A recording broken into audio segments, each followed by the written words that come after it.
गड़ी खुदाबख्श भुट्टो में शहीद जुल्फ़िकार अली भुट्टो के 45वीं बरसी की मुनासबत से मुनक़िदा जलसा शुरू होने से पहले कारकुनान बड़ी तादाद में शहीदों की मज़ारों पर पहुंचकर हाजिरी देने के साथ साथ फूलों की चादरें चढ़ाने का सिलसिला भी जारी है। मज़ीद जानते हैं लाड़काना में मौजूद अपने नुमाइंदे अली गुरमानी से। जी अली। जी बिल्कुल, कायद अवाम शहीद जुल्फ़िकार अली भुट्टो की 45वीं बरसी की मुनासबत से आज यहाँ पे गड़ी खुदाबख्श भुट्टो में लोगों के आने का सिलसिला जारी है। आज बरसी की मुनासबत से जलसे का इनेकाद किया गया है। जलसा शाम को 6 बजे जलसे का बाकायदा आगाज़ होगा।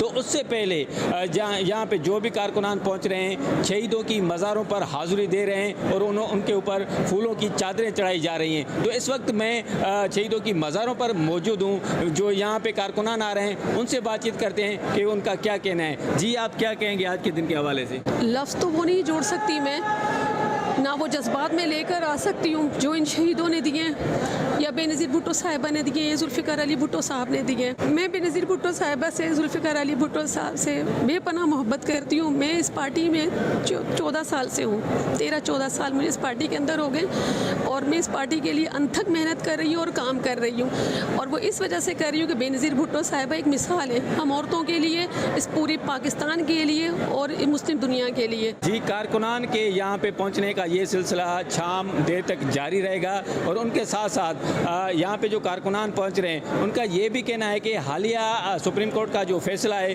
वो हक और सच की फतेह है।